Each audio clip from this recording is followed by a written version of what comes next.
Hello, love. Here we are. If you're listening to this as it's released, we are coming up on Christmas. It is releasing on the 20th of December, 2023. I know some of you will be listening to this way after years after that. But I tell you, I'm wishing all of you a beautiful holiday with whatever you celebrate, and Merry Christmas to all that celebrate Christmas. And I hope that this week is full of love and blessings and all the amazingness for you. And, I'm so grateful for you to listen to this podcast. And every week, as I think about what I want to share, I think about you. I think about, someone struggling with their weight and struggling with finding self-love and struggling on this diet roller coaster. And I want you to know that there is hope and that you can do this. And I'm just grateful that I get to be a part of it. So today I want to talk about self-love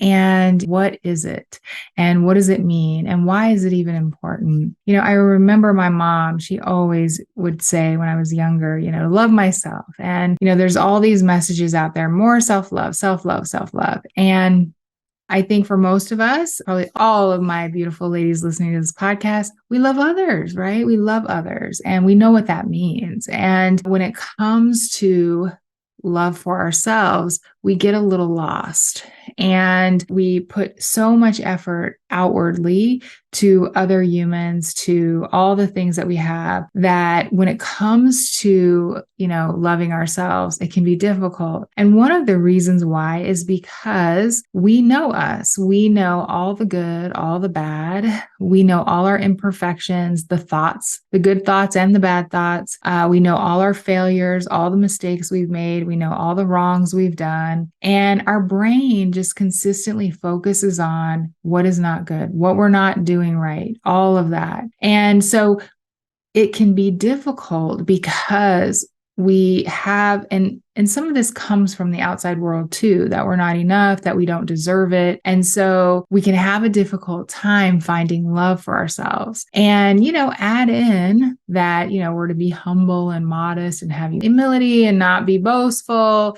We have internalized those messages to make it mean that we can't celebrate our beauty, our successes. We cannot feel love for ourselves. And what I have found with myself and clients, when we have a lot of self-loathing, right, for ourselves, we're judgmental of ourselves, we beat ourselves up, it can make it harder for us to forgive ourselves, but also a really easy way to know how much you're loving yourself are the relationships in your life and how easy it is for you to forgive others, to love others. See, as I've done this work on myself, I've increased the capacity of love for myself.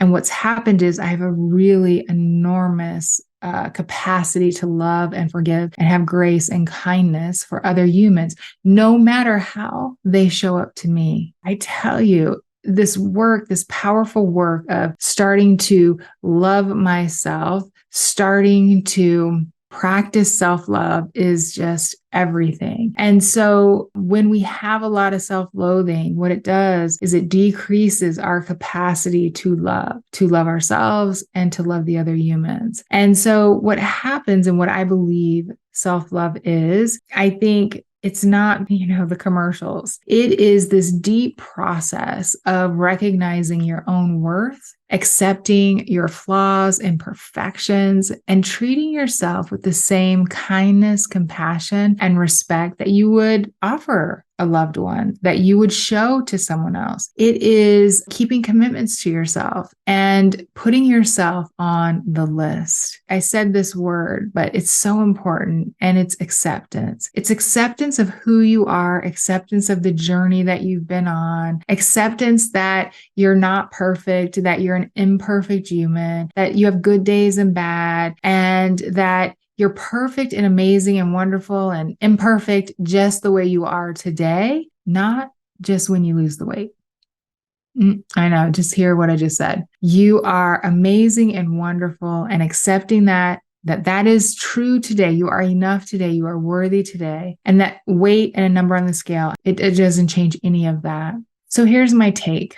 1, The first thing I want you to do, because I think it's easy to start to do this work on other humans and then you come back to yourself. So number one, pick a person that you love the most and really think about them and really think about what you do with them. How do you accept them? How do you forgive them? This is important. This first part, you are going to go think about another person. Why is because it's easier to think about other humans, but then I'm going to have you flip it on yourself. So you're going to pick a person who you love the most. You are going to really reflect on how you treat them, how you accept them, how you forgive them, how you want the best for them. And then number two, you're going to reflect on what self-love means for you by flipping how you accept them, forgive them, and love them to how can I do this for me? How can I love myself, accept myself, forgive myself? How can I want the best for myself? When is the last time that you really, truly wanted the best for you? You wanted to live your very best life and you were all in on you. And this reflection of what this means is how you start to create more love for yourself. And number three is really practicing this habit of gratitude and success for yourself. So being grateful for your talents and your abilities, for your successes, showing compassion to yourself, and then really celebrating when you have a success. We don't do that enough. I want you to hear that. Celebrate your success. We are so scared of being too bright and too shiny. And what if people judge me? People are going to judge either ways. We're humans. We all judge. So I don't worry about it anymore. There are humans who will love me. There are humans who won't. Okay. There are humans who think I'm too much, humans who think I'm too less. I can't worry about any of it because I can't control any of it. And so I'm going to celebrate my successes. I'm going to have love for myself because why would I want it any other way? As you come into this process of looking at how to increase the love that you have for yourself, it will help you in your life increase the love for others. But all of you listening have that one person. Maybe it's one person, maybe it's a pet that you just love the most. And I really want you to reflect on how you think and treat them, forgive them. And then how can you flip that back to yourself and treat yourself in that same way? Ooh, it's so good. And are you ready to feel better? You want to take this work to the next level. You want to heal your relationship with food and yourself and lose that mental weight. Number one, follow this podcast. Hit the plus sign. You can even rate or review it too. I love seeing the ratings and reviews. So you can rate and review the show too. And then also to get on my email list. Go to bflycoaching.com/email. And, every Wednesday I send out an email. And number three, join us in Transform Boss. You can go to jointransformboss.com to learn all about my monthly membership program where we just take this work deeper and, we have support and love and we have so many amazing things so ladies can live their best life. So you can live your best life in a body that you love. All right, my love. Bye for now.